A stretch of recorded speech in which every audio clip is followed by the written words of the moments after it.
In a lovely house in the forest, geologist Ish lives a peaceful life. One morning, he decides to visit the quarry to look for pyrite and ignores a call from his mother on his way out. Moments later, while he's working, a snake suddenly bites his hand before crawling away. Panicking, he takes out his phone only to accidentally drop it down the hill. Next, he uses a knife to gain easier access and sucks the venom out. He rushes back to his house and drinks some water before collapsing on the bed, but then he becomes delirious. A few hours later, Ish hasn't moved and his hand is terribly swollen. He can hear someone knocking on his door and a helicopter outside, but he can't move or talk. In the evening, he crawls out of bed to get more water, but his movements are so clumsy that he spills it, so he has to suck it from the floor. Ish keeps calling for his mom while on his phone a text arrives from her saying "we love you." Many days later, Ish wakes up feeling better and his hand is back to normal. He gets in his car after cleaning it and it takes it a few tries to start. Ish drives to town and is surprised to find the streets empty. Eventually he stops the car when he discovers a rotting body on the ground. There are military cars everywhere and more dead people inside other vehicles. On a road sign he reads that there's been a global pandemic and the US government has been suspended. As he freaks out, he gets back in his car and turns on the radio. The news reminds the public the virus is highly contagious and lethal, so everyone must stay inside. When he makes it to his family home, Ish is devastated to discover both his parents are dead. After taking a moment to cry, he buries his parents in the backyard with a kiss on the forehead as goodbye. After resting in his childhood bed, Ish keeps searching the town and finds dozens of bodies in the church. Then he picks up a bunch of supplies including a gun and drives to the bridge, only to find it blocked. He screams in frustration before taking a different road to reach Las Vegas, which is also completely deserted. Searching the buildings is unsuccessful, so Ish decides to take a break in a jacuzzi. Later he goes to a bar to get a drink and drops the glass when he's startled by a voice. These are Milton and Anne, who explains they're immune and got stuck here when it all started. Milton has recorded the announcement on his phone and shows it to Ish, who learns the virus is new and nobody knows where it came from. Vaccines were ineffective and people were starting to panic on the streets. Eventually the government lost control and the virus took over the nation. Suddenly Ish admits that his parents had told him there was a new sickness around, but he hadn't thought it was this serious. Milton and Anne tell him all nations fell, so probably there are only a handful of survivors like them around the world. Anne confesses she watched her daughters and husband die on a video call. While the duo keeps drinking, Ish leaves to take the elevator, only to realize he has nowhere to go and falls asleep on the ground. The next morning he finds Anne trying on expensive clothes from the store. Ish wonders if being alive matters, and Anne says her heart beating doesn't mean she's alive. Then the trio gathers for breakfast and Ish learns Milton's wife died here in the hotel. Ish announces he'll leave soon in an upset and leaves the table. Milton tries to convince Ish to stay, saying they have food and a generator. As he shows Ish his gun, he also reveals he and Anne have an agreement: when food runs out, they'll self-delete. When Ish points out that the country has enough resources to last a decade, Milton asks why anyone would want to live after everything they cared about is gone. Before leaving, Ish asks Anne to come with him. She turns him down but still kisses him, so Ish has to push her off. On his way out, Ish hears 2 gunshots. Furious, Ish drives down the road at dangerous speed and almost hits a dog, but he stops just in time. Seeing this as a sign, he names the dog Lucky and takes him with him. Next, Ish stops at the library and gathers all the books on survival he can find. Not knowing what else to do, Ish returns to his old house to start a new life with Lucky. A year later, Ish is still alive. He keeps himself busy with chores and exercise, but he can feel he's starting to lose it and sometimes he drives his car in circles. One morning he hears Lucky barking and looks out the window to see smoke in the distance. Ish and Lucky immediately get in the car and drive to town to follow the smoke to a particular house. Emma appears on the roof with a gun, but she puts it down when Ish explains his situation. She invites him in and tells him she arrived a few days ago while sharing tea and bread. They get along pretty well, so when Ish tries to leave, Emma tells him to stay the night. The next morning Ish convinces her to come live with him so they can keep each other company. While Emma looks around the house, Ish gets rid of the noose he'd hung up when he felt hopeless. Emma notices that the rats have gotten into the pantry, so they go back to town to get supplies. At the store, they have to ignore the horrible stench coming from the bodies and a few rats. Days pass and Emma and Ish find a new routine together. They plant vegetables and go fishing for food. In town, animals appear on the streets because there are no people to stop them. Emma gives Ish a haircut and he starts building a chicken coop, hoping they can start a farm. Eventually their relationship turns intimate. When Ish's car runs out of gas, he has to start filling up the tank using other vehicles in town. He also begins building solar panels on top of the house. One morning, he accidentally slips off the roof and falls, hurting his ankle in the process. Emma helps him come inside and takes care of him while admitting she misses having more people around. Later, while he's sleeping, she looks at old pictures of her family and cries. When Ish gets better, he immediately starts building again. Emma announces she's pregnant and Ish freaks out, hesitant to bring a kid to a post-apocalyptic world.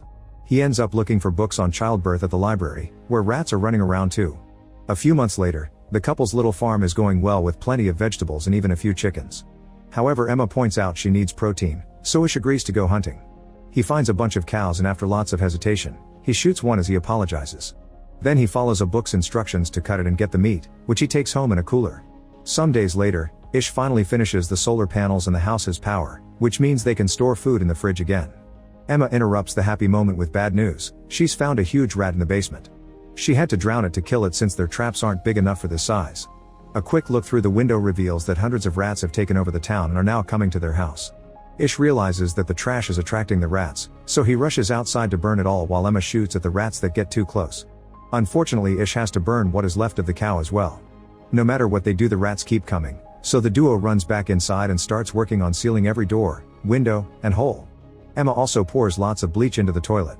A sudden crying noise reveals they forgot Lucky outside and he's being bitten by the rats. Ish has no choice but to open the door and quickly grab the dog before running back. It's just a second, but a few rats still manage to get in, and Ish tries to open fire. The bullet misses because they're constantly moving, so instead Ish begins killing them all by furiously smashing them with his gun. Afterward, Emma takes care of Lucky's wounds. This experience makes Ish afraid he may lose Emma during childbirth, so she finally confesses she gave birth to 2 daughters without complications. She lost her entire family on the same day because of the virus.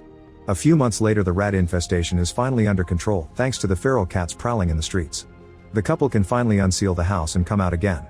That day, Emma starts feeling contractions and gets ready to give birth. However, she discovers the baby's shoulder is coming out first. Ish wants to find the book that explains how to deal with this, but Emma yells at him and guides him on how to correct the position of the baby until the head is out first. This helps the birth go smoothly, and now they're the proud parents of a healthy baby girl. Feeling hope for the future again, Emma paints their address on a wall in town, inviting survivors to join them. This is seen by a mysterious person in the distance. 6 years since the pandemic started, Ish is driving alone when he accidentally hits a lion. He grabs his gun and gets ready to mercy kill it, but at that moment he notices someone watching him from the woods. He runs after this person and tries to grab her, so the girl tries to defend herself. Ish steps back and swears he means no harm, explaining he has food and that lives with other survivors. The girl just screams again and runs away. When Ish returns to his truck, he discovers the lion is gone and the girl has been following him. She accepts the apple he offers her and jumps on the back of the truck. Ish takes the girl to his house and it's revealed he and Emma have 2 kids now, Heather and Alex. They've also been joined by 2 more survivors, Jorge and Maureen, not to mention Emma is pregnant again. Everyone is friendly toward the new girl, but she still doesn't speak or leave the truck, so Ish concludes she must have PTSD. That night, the girl sleeps in the truck. The next morning, Maureen brings breakfast for the girl, who is startled and causes her to drop the dish. As the girl grabs her wrist, Maureen notices they have the same scars and shows her the ones on her chest. She also offers her hair for her to touch, gaining her trust. Afterward, Maureen shares how she and Jorge arrived here thanks to the sign and convinces the girl to get a bath. Meanwhile, Ish and Jorge go to the woods and discover 2 very rudimentary cabins with graves in the back. Moments later, Maureen goes through the girl's belongings. There are many creepy drawings in a diary and a letter that indicates the girl's name is Evie. Maureen uses the name and the girl responds well to it. She even accepts clean clothes and a room to sleep in. In the evening, Maureen shares the letter with the others. It was written by Evie's mother, who begged the reader to take care of her daughter. When the pandemic started, Evie's father took out his frustrations on her and the mother was sick, so she couldn't protect her. The group agrees to welcome Maureen to their little family. Soon Emma gives birth to a lovely baby boy named Joey. A year later, the group is having a nice day when suddenly the intruder alert goes off. After leaving the kids inside with Maureen, Ish, Emma, and Jorge grab their guns and go investigate. They find an armed woman named Molly, and after a little back and forth, everyone agrees to put down their weapons. Molly introduces them to her friends Jean, Ezra, and Raif, and they all agree to go to the house. After more introductions, Maureen realizes Jean is a famous musician. The group comes from Oregon and claims they left because of a flu outbreak. Emma tells them they can stay in the neighboring house, but Ish is still suspicious. The next day, everyone gathers to go out for supplies. All the kids must stay back and Ish is very strict when he explains the rules. Molly asks about medicine, but Ish tells her it's all gone, so they should stick to food. When they make it to town, there's a buffalo in the street and Ish tells the others to just ignore it. The group splits to look for food, but Molly ignores the rules and goes to the hospital, where she finds many disgusting bodies. Jean grabs lots of alcohol and Ezra finds a guitar for her. When the group reunites to leave, they notice Molly is gone. At the hospital, Molly comes across a feral dog and uses a fire extinguisher to scare it away. Then she uses that same extinguisher to break a lock, which gives her access to a backup stash of medicine.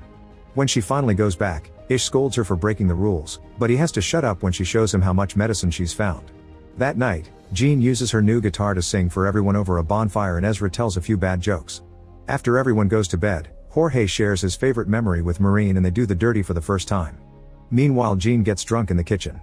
The next morning, Molly checks on Jean, who admits she drank a lot because she's trying to terminate her pregnancy. It's obvious she's having a breakdown, but Molly still promises not to tell Ezra. Time passes and the group continues to live peacefully. Jean's baby is born healthy, and soon Maureen has her own child as well. 14 years after the start of the pandemic, everyone is still living together as a big family and they celebrate Heather's birthday. Ish takes Joey to the library often, hoping to pass on his love for books. One afternoon, Ish and Joey notice that the wind is blowing pretty hard and it begins to rain, so they hurry to return home. They make sure everyone is safe inside, only to discover Lucky is missing.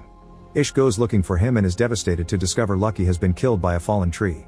Emma soon joins him and they cry together while clinging to the body. The next day, Lucky is buried in the garden. Later, Ish is watching the kids play when suddenly a mountain lion appears in the bushes. Ish tells the kids to run and jumps in to protect them, so the lion attacks him instead and begins mauling him. After so many years of silence, Evie begins yelling for help. Soon the other adults manage to rescue Ish and rush him to the hospital. Molly is a doctor, so he guides the group to help her with the injuries. She has to give Ish CPR to stabilize him before she starts working on closing up all his wounds. Meanwhile, Emma goes to the woods and when finally finds the lion, she shoots it multiple times as revenge. When Ish finally wakes up, Molly admits she isn't a full doctor, she's just a student that dropped out of college. However, Ish trusts her knowledge and soon he's able to walk again, so he goes back to his family. By the 17th year of the pandemic, Joey has become an excelling fisher and Ish is very proud of him, which makes Alex jealous. Raif and Heather are old enough to go looking for supplies alone, and while searching houses they're confused by many things from the old world. They get along well and soon they start dating. Eventually both teens are eager to see more of the world and after some discussion, their parents allow them to go. The teens fill a car with supplies and guns so they can be safe out there. Sometime later, Ezra notices that the plants are abnormally dry for this time of year. In the kitchen, Evie can't get water from the kitchen faucet and gets so nervous that she breaks the handle. A quick trip to the reservoir reveals that the water is gone because the area is going through a drought. The pipes are also rusted and broken because they haven't received any maintenance. If it doesn't rain soon, they only have a week left of water, and that's only if they begin to ration. At that moment they see two vehicles passing by, so the group rushes back to the house in case these new people are dangerous. Minutes later, Charlie and Perry show up outside the gate with a canteen full of water as a peace offering. Charlie explains his group found a drill outside of Nevada and since then they've been drilling wells. They're willing to share this knowledge, so Emma finally opens the gate for them and both groups share a meal together. Ish agrees to exchange all his spare fuel for a well, so after lunch Charlie starts digging. The whole process will take around 72 hours. In the afternoon, Ish and Charlie go hunting together and Ish is startled when Charlie suddenly shoots behind him just to kill an animal. Charlie explains he's a very good shooter because he's had lots of practice and not just on deer. Later during dinner, Charlie shows off his scars and stares at Evie, who looks back with a clear discomfort that Ish notices. The next morning, Ish tells Alex not to help Charlie with the drilling because he doesn't trust the man, but Alex thinks his father is being unfair and ignores him. Ish tries to share his concerns with Emma, who thinks he's just being paranoid. Sometime later, Charlie has a tough time breaking through a layer of rock, but after lots of effort the drill goes through and the search for water continues. Ish has to watch how his family gets along with Charlie's group to the point they're all singing together. Upset and confused, Ish goes for a walk in the woods to clear his head, only to end up getting lost. That evening Charlie shares his cigarettes with Jean, but she turns down the liquor. Charlie gets rather pushy and only backs off when Jorge comes out of the house. Meanwhile, Emma is worried about her husband and starts getting ready to go looking for him, but at that moment Ish finally comes back. Emma scolds him for disappearing without a word and Ish admits he's worried about what may happen if they find water. The next day the drill finally goes deep enough and water bursts out of the ground. While everyone celebrates, Ish tells Charlie to take the fuel and leave, but Charlie says he likes this place more than he thought. After the well is properly installed, they throw a party to celebrate, but Ish is still worried. Emma asks Perry where her group will go next and Perry says she doesn't know because Charlie really likes it here. Later that night, Ish hears a woman screaming and looks around to discover Charlie coming out of Evie's cottage while his friend Silas is keeping watch. Charlie ignores Ish's concerns and returns to his RV, where Perry is mad at him too. At the same time, Ish goes to the cottage and finds Evie crying because Charlie took advantage of her. Ish's family gathers to discuss how to deal with Charlie. They don't think they can just send him away because he'll probably come back, so they have no choice but to kill him. An argument ensues since some people think it's self-defense while others think it's murder. They decide to vote and everyone says yes except for Jorge, who changes his vote when Maureen insists. Afterward, Ish goes looking for Charlie and asks him to leave. When Charlie refuses, the family surrounds him and Ish hits Charlie's head with a hammer. Once Charlie falls, Ish continues to furiously smash his head until he's dead. Ezra has to stop Ish as he loses his mind and keeps repeating "we had to." Then Ish tries to wash all the blood off the hammer, commenting on the irony that the blood belongs to the person who gave them water. Emma comforts Ish and tells him he did what he had to. The next morning Charlie's body is thrown into the ocean. The family tells Perry that Charlie is gone, but she and her people are allowed to stay. Perry catches on to the real meaning and is actually relieved because she's another of Charlie's victims. Afterward they inform the rest of the group that Charlie is gone and Silas gets angry, saying Charlie never changes plans. As Ish's group gets their guns ready in case Silas reacts, Corey points out it's a good thing Charlie is gone and the rest of his group backs him up. Silas calls them all cowards and leaves the community. When Alex comes out of the house and asks about Charlie, Ish tells him he's gone because he heard Evie. Alex doesn't take the news very well. At that moment Silas comes back and asks to stay because he has nowhere else to go, pointing out Ish was the first person brave enough to fight Charlie's control. However, Ish doesn't let him in, saying Silas is at fault too for keeping guard for Charlie instead of warning the family. 20 years after the start of the pandemic, it's clear Earth is healing, thanks to the lack of humans. Joey and Corey have been working hard and have managed to build a modified version of Da Vinci's airplane. It needs a few more tweaks, but they hope they can fly it soon. Everyone is excited except for Alex, who is still jealous. In the evening Joey admits he isn't feeling well and Ish makes a root concoction for him. However, in the middle of the night Joey goes into his parents' room covered in sweat and suddenly passes out. Ish runs to look for Molly, only to discover Corey and other members are sick as well. Molly points out this is moving too fast so it can't be a common cold and suspects it may be related to the original virus. Ish begins arguing with her over how to proceed, but they get interrupted when Perry arrives saying she's also sick. Soon the entire household is helping Molly take care of the sick people. Still in denial, Ish takes care of Joey in his room and has a vision of Charlie watching them. As time passes, Ish spends most of his hours sitting next to Joey, which makes Alex angry because he knows his father wouldn't be as worried if he was the sick one. Sometime later Heather comes back, but she's alone because Raif died. She can tell her parents are tired and takes over a shift to watch Joey. No matter how many days pass though, Joey doesn't get any better, and Ish thinks he's being punished by God for killing Charlie. Getting desperate, Ish decides to cut a hole in the bridge barrier, which is big enough for him and a bicycle. Now he can finally cross the bridge and reach the big city, which is covered in plants. He rushes to the hospital and after breaking a few doors, he finds lots of medicine. During his search he has a vision of Charlie again and his guilt continues to haunt him. Ish decides to stop at the chapel and asks God to take him instead of Joey. At the house, Heather shares her journey with the others. She and Raif drove north but didn't find a single person. They got to see the beach and admired its beauty, but towns were unkept and rotten. One day, they saw some numbers with an arrow painted on a building.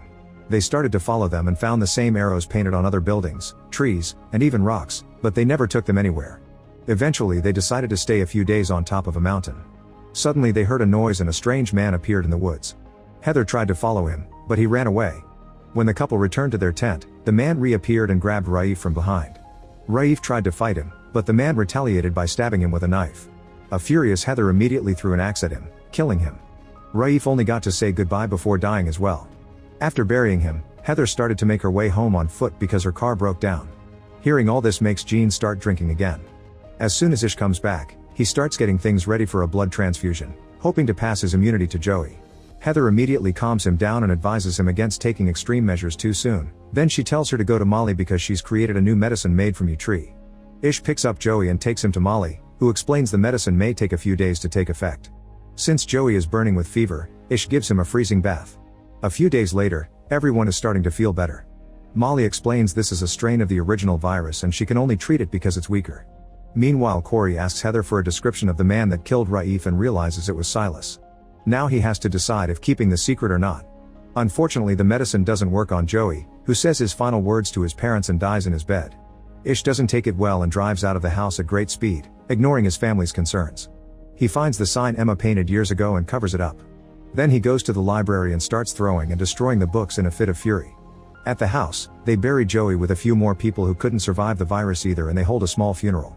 Later Emma finds Ish still at the library with a match in his hands. She reminds him it was all already gone before Joey, but he still has other children and friends to live for. This convinces him to return to the house, but he still doesn't know how to live again. A few days later Ish goes on a hike and finds a beautiful view of the perfect sunrise, which shows what the world has become. When he goes back, he tells the kids he got it all wrong. He's been trying to teach them lessons from the old world, but now they live in a different place. Ish announces they don't need him to teach him anymore because the world is their teacher now. A year later, Ish finally forces himself to enter Joey's room. While picking up all the unused things, he discovers Joey's diary. The boy had wanted to find more people even if Ish didn't agree, and he had started to design a diagram for a radio with its own antenna. Wanting to celebrate his son's legacy, Ish tells the others they have a new project to work on together. Eventually the radio is finished and the antenna is installed on top of the house. The machine does work, but for now nobody answers. Ish spends every waking hour trying every single frequency, hoping someone out there eventually will come through. One afternoon Emma convinces him to take a break and they join a baseball game the others are playing using random objects from the house. They have an afternoon full of fun, but Heather can't help wondering why a ball game has so many numbers. Ish explains that in the old world, everyone was hung up on statistics, measuring, and ranking everything. Hearing this causes Heather to remember the numbers with the arrow and Ish realizes they're a frequency. The group rushes to the radio and tries Heather's numbers. After a few minutes of silence, they finally get an answer. There's a 77-member community less than 100 miles away at what used to be a state park. After some discussion, Ish's group invites these survivors to join their community. 50 years after the beginning of the pandemic, an old Ish passes his hammer to Heather's oldest son. Ish tells him that his last lesson is that men and women come and go but the earth abides. Make sure to subscribe and turn on notifications so you can watch more videos like this. Thanks for watching.